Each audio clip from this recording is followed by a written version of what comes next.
નમસ્કાર, પ્રવેગ ટીવીમાં આપનું સ્વાગત છે। હું છું ભદ્રેશ। આપ જોઈ રહ્યા છો મહત્વના સમાચાર ત્રણના ટકોરે। સમાચારની શરૂઆત કરતા પહેલા એક નજર કરીએ હેડલાઇન્સ પર। અમદાવાદ કોર્પોરેશન સ્કૂલ બોર્ડનું અંદાજપત્ર થયું રજૂ। 23 કરોડના વધારા સાથે રૂપિયા 1094 કરોડનું અંદાજપત્ર।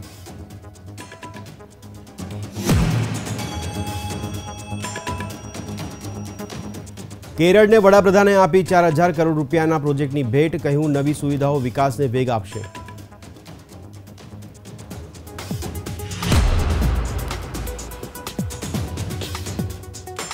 आज राम मंदिर प्राण प्रतिष्ठा अनुष्ठाननो बीजो दिवस। रामलल्ला मंदिर परिसर में करशे भ्रमण।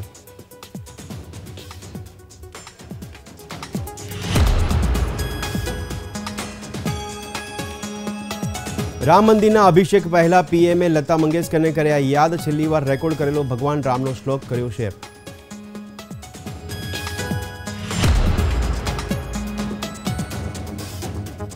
प्रज्ञानंदाए वर्ल्ड चेम्पियन लीरेन ने हराव्यो। टॉप रेंक धरावता प्रथम भारतीय चेस प्लेयर बन्यो।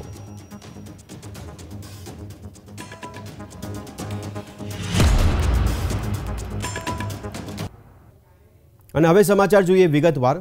અમદાવાદ કોર્પોરેશન સ્કૂલ બોર્ડનું અંદાજપત્ર રજૂ કરવામાં આવ્યું। સ્કૂલ બોર્ડના શિક્ષણાધિકારી એલડી દેસાઈએ અંદાજપત્ર રજૂ કર્યું હતું। વર્ષ 2024-25 માટે અંદાજપત્ર રજૂ કરવામાં આવ્યું છે। 459 સ્કૂલોમાંથીની આગામી વ્યવસ્થા અને શિક્ષણને લઈને અંદાજપત્ર રજૂ કરવામાં આવ્યું। ગત વર્ષે રૂપિયા 1071 કરોડનું બજેટ રાખવામાં આવ્યું હતું। 23 કરોડના વધારા સાથે રૂપિયા 1094 કરોડનું અંદાજપત્ર રજૂ કરવામાં આવ્યું છે।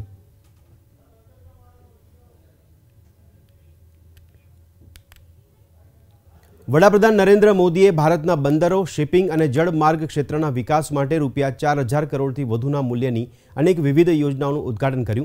आ प्रोजेक्ट्समां आंतरराष्ट्रीय धोरणों अनुसार बांधवामां आवेल 310 मीटर लांबो ड्राय डॉक और इंटरनेशनल शिप रिपेर फेसिलिटीनो समावेश थाय छे, जे भारतनी प्रथम संपूर्ण विकसित शुद्ध शिप रिपेर इकोसिस्टम है।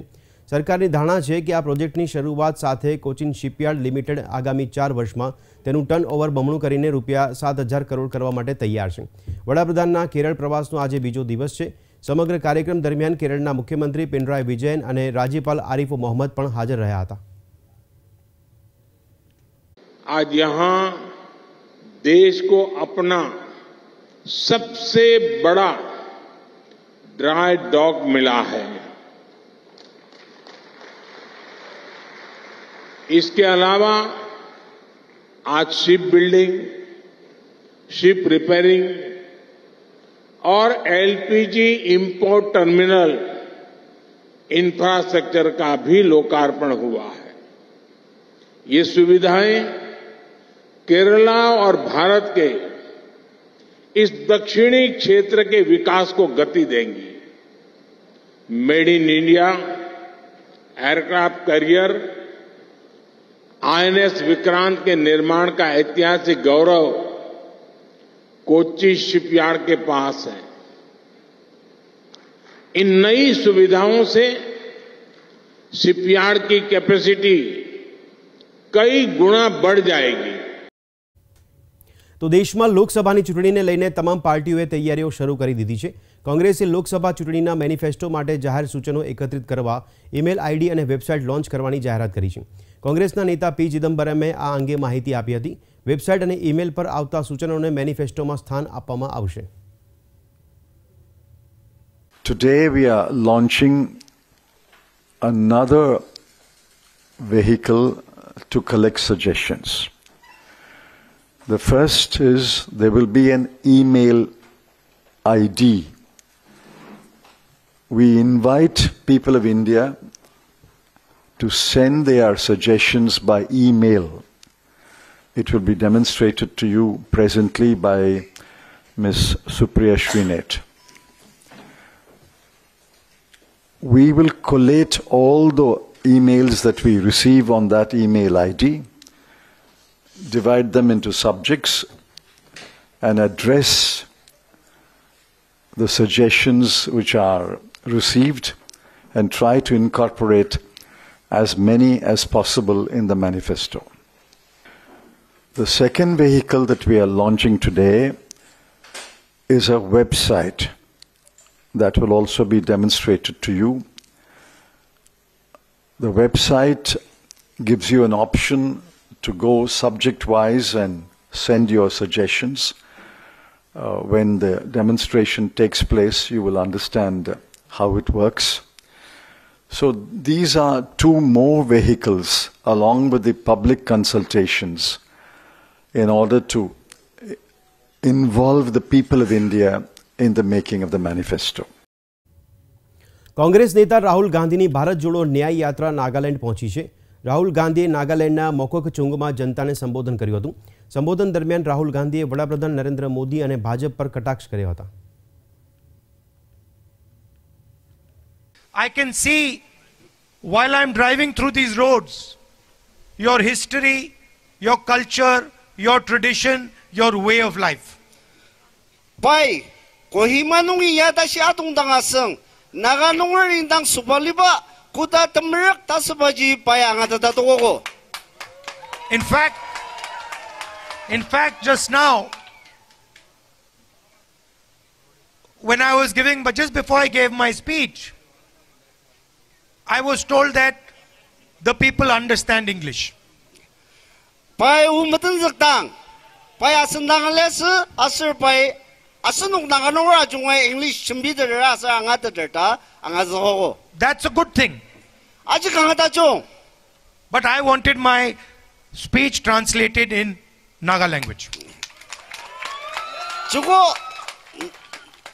pai asanuk ajung angatatzimbajino kajisidir saga piushiagi nanogi mibang ta payasinungjaji mib takse. Because this is the language you use to talk to each other. So I have to respect it when I come here.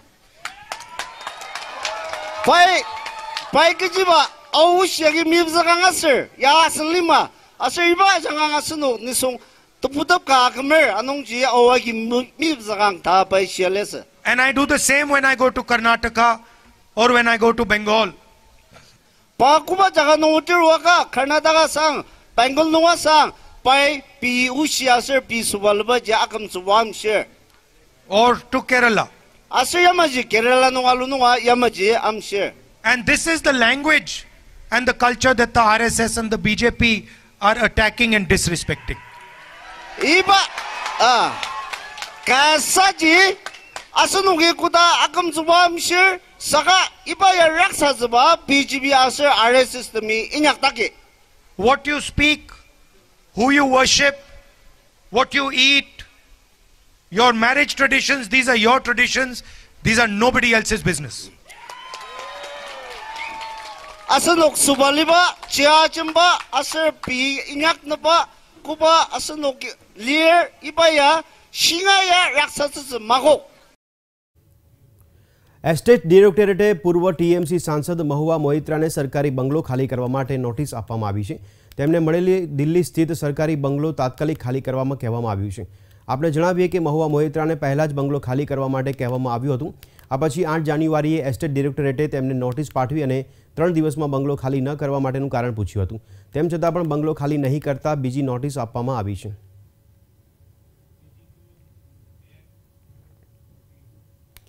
કિશોર વયના ભારતીય chess superstar R પ્રજ્ઞાનંદાએ ફરીથી એક સિદ્ધિ હાંસલ કરી છે.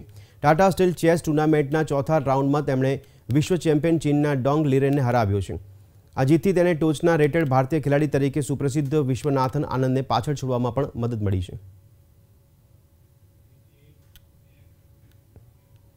ભાજપના રાષ્ટ્રીય અધ્યક્ષ જેપી નડ્ડાએ ગુરુ ગોવિંદ સિંહની જન્મજયંતિ પર ગુરુદ્વારા કાબગંજ સાહિબના પ્રાર્થના કરી હતી. શીખ ગુરુ ગોવિંદ સિંહની 357મી જન્મજયંતિ પર દિલ્હીના ગુરુદ્વારામાં રકાબગંજ સાહિબમાં પ્રાર્થના કરી હતી અને આ પ્રસંગે તેમણે કહ્યું કે અમે અહીં ગુરુ ગોવિંદ સિંહજીના પ્રકાશ પર્વ પર આશીર્વાદ લેવા આવ્યા છીએ. गुरु गोविंद सिंह जी को उनके प्रकाश पर्व पर हम आशीर्वाद लेने के लिए यहाँ रकाबगंज गुरुद्वारे में आए और हम कामना करते हैं कि देश के अंदर अमन चैन शांति और देश मजबूती के साथ आगे बढ़े और हम गुरु गोविंद सिंह जी के बताए रास्ते पर चलते हुए समाज को एकता और अखंडता के साथ आगे बढ़ाने में उनका आशीर्वाद हम सबको प्राप्त हो, ये मैं प्रार्थना करता हूं. હવે વાત કરીશું રામ મંદિર પ્રાણ પ્રતિષ્ઠા મહોત્સવની.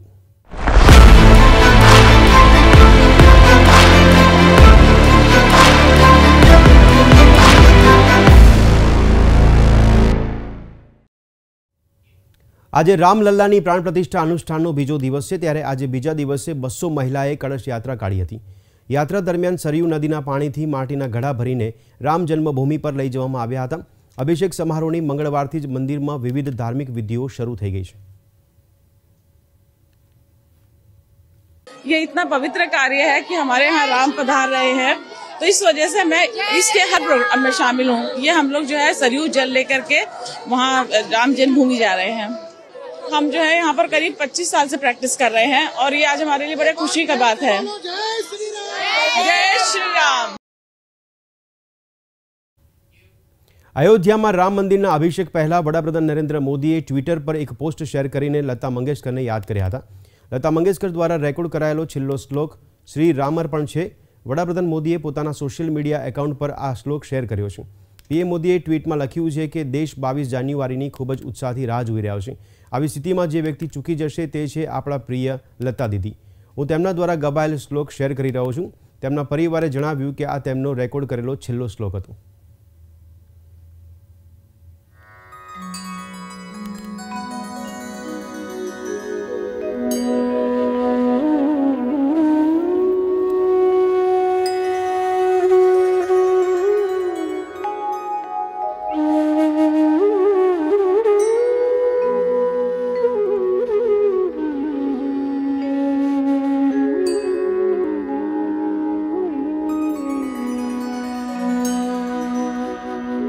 माता रामो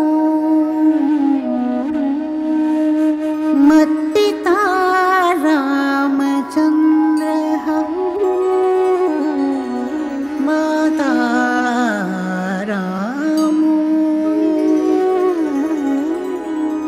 मत्पिता रामचन्द्रः स्वामी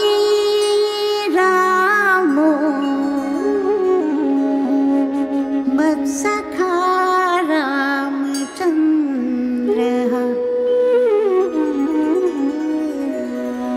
सर्वस्वं मे रामचन्द्रो दयालु नान्यं जाने नैव जाने न जाने।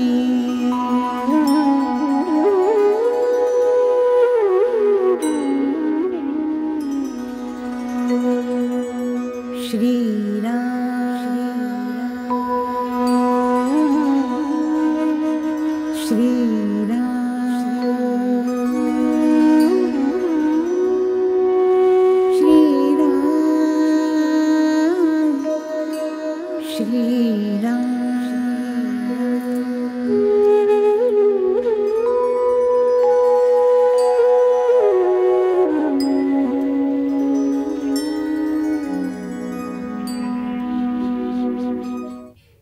કેન્દ્રીય મંત્રી જ્યોતિરાદિત્ય સિંધિયાએ અયોધ્યાથી કોલકાતા બેંગલુરુને જોડતી ફ્લાઇટને ફ્લેગ ઓફ કરી।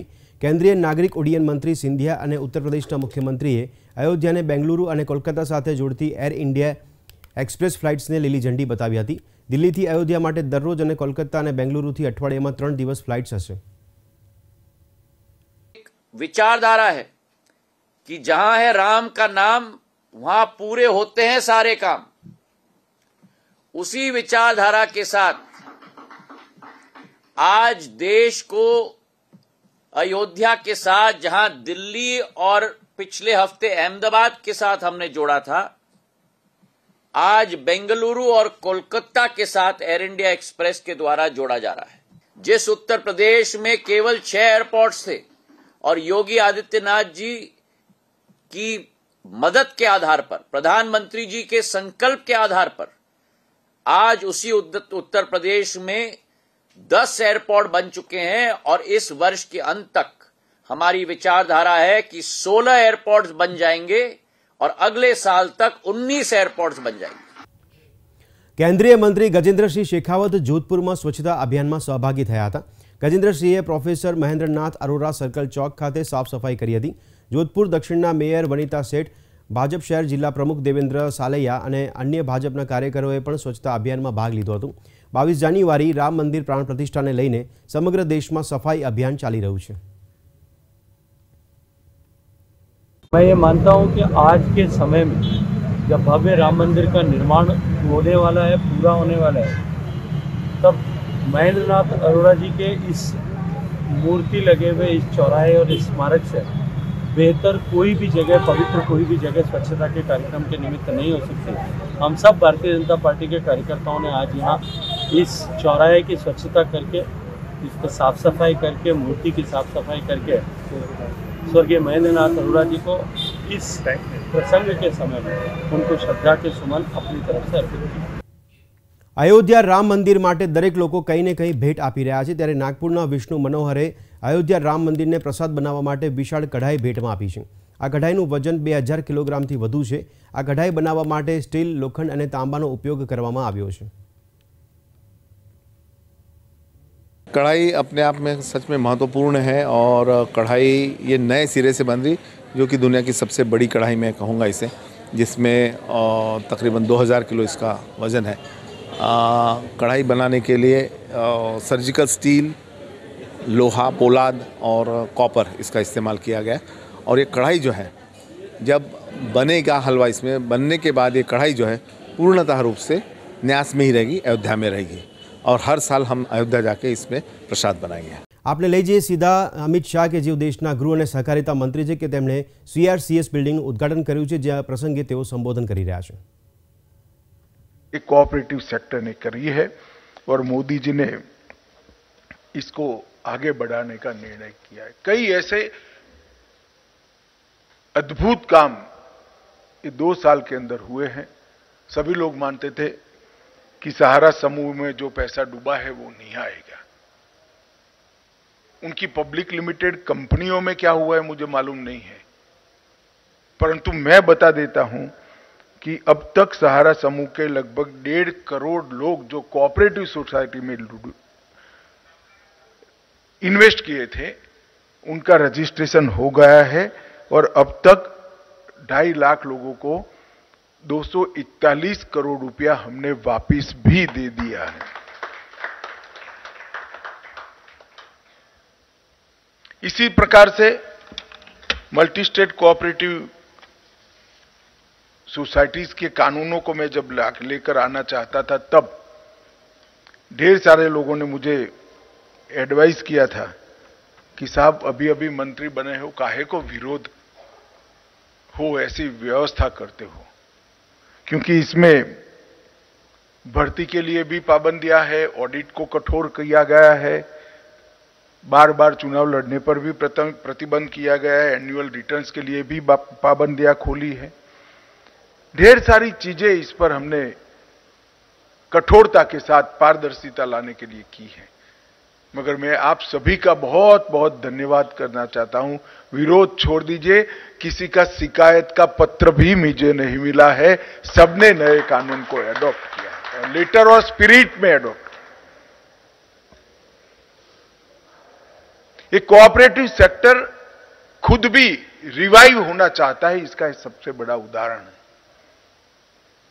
कोऑपरेटिव सेक्टर सुधारों का स्वागत करता है। इसका अर्थ ही ये है कि हम भी समझते हैं कि रिवाइवल नहीं करेंगे तो हमारे सामने संकट है। एक्सपांशन तो होगा ही नहीं, अस्तित्व का भी संकट आएगा अगर विश्वसनीयता खो बैठे तो। और विश्वसनीयता नए कानून से ही आती। और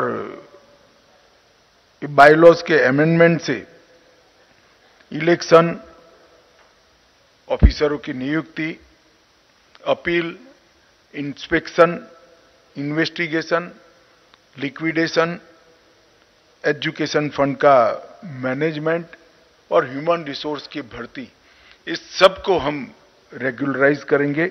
इससे हमें बहुत बड़ा फायदा होने वाला है। मित्रों, ये जो मैंने सक्सेस स्टोरी की बात करी, इसमें मैं इफ्को के 2 प्रयोगों की बात भी जरूर करना चाहता हूं। इफ्को ने नैनो डीएपी और नैनो यूरिया लिक्विड बनाया है। एक प्रकार से ऐसे समय पर इफ्को ने ये कार्यक्रम हाथ में लिया और बहुत कम समय के अंदर इसको किसान के खेत तक पहुंचा दिया कि जब इसकी बहुत ज्यादा जरूरत थी, सबसे ज्यादा जरूरत थी। भूमि संरक्षण ये हमारे लिए निहायत ही जरूरी है। तो केमिकल खाद मिट्टी में घुलने की जगह क्रॉप पर ही रहे और वहीं से पोषण प्राप्त कर कर वो अपना ग्रोथ भी करे, अपनी उपज भी बढ़ाए और किसान को समृद्ध भी करे और भूमि का केमिकल के जहर से घुलने के बगैर। और मैं अभी मोदी जी ने जो विकसित भारत यात्रा शुरू की है, इसमें कई गांवों में गया हूं। सबसे ज्यादा आकर्षण इफ्को के ड्रोन से लिक्विड के छंटकाव का मैंने देखा। मैं साफ देख रहा हूं इफ्को के नए इनिशिएटिव को, नए साहस को।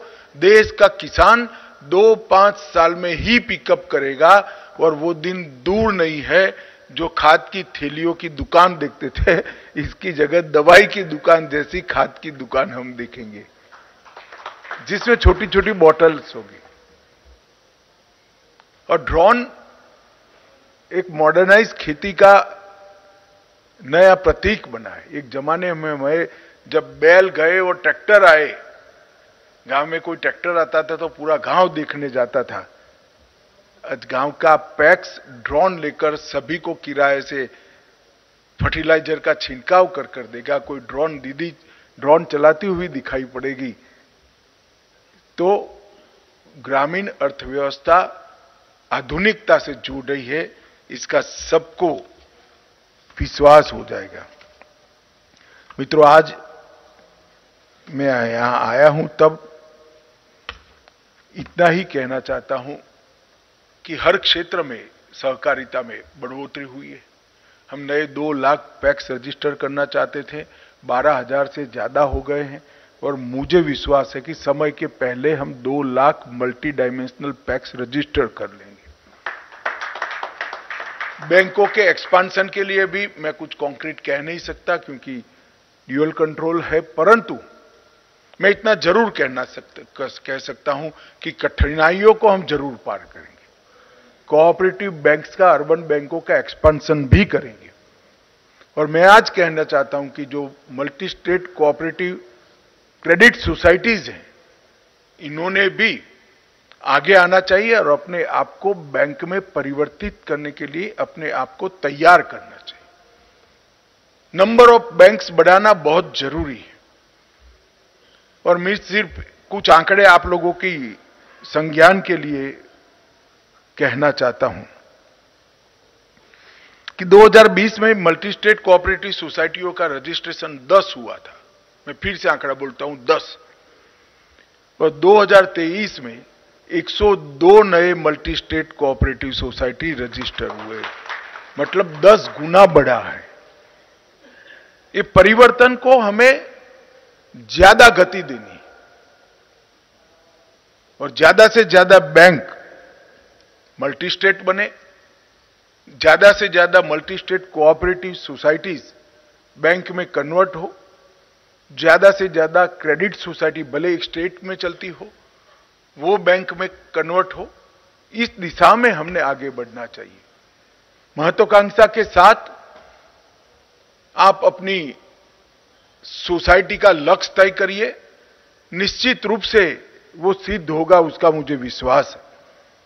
आज आपको सपोर्ट सिस्टम पूरी तैयार करने के लिए सीआरसीएस का कार्यालय का उद्घाटन हुआ है और मुझे भरोसा है कि इससे आपके कामकाज के अंदर बहुत सरलता होगी, समय भी बचेगा, समय पर मार्गदर्शन मिलेगा, कानून की समझ भी वो आपको ढंग से दे पाएंगे और आपकी कोऑपरेटिव के साथ संवाद से आगे कैसे बढ़ना, इसका रास्ता भी इसी से निकलेगा। तो આ હતા અત્યાર સુધીના સમાચાર। વધુ સમાચાર સાથે ફરી મળીશું, ત્યાં સુધી આપ જોતા રહો પ્રવેગ ટીવી। નમસ્કાર।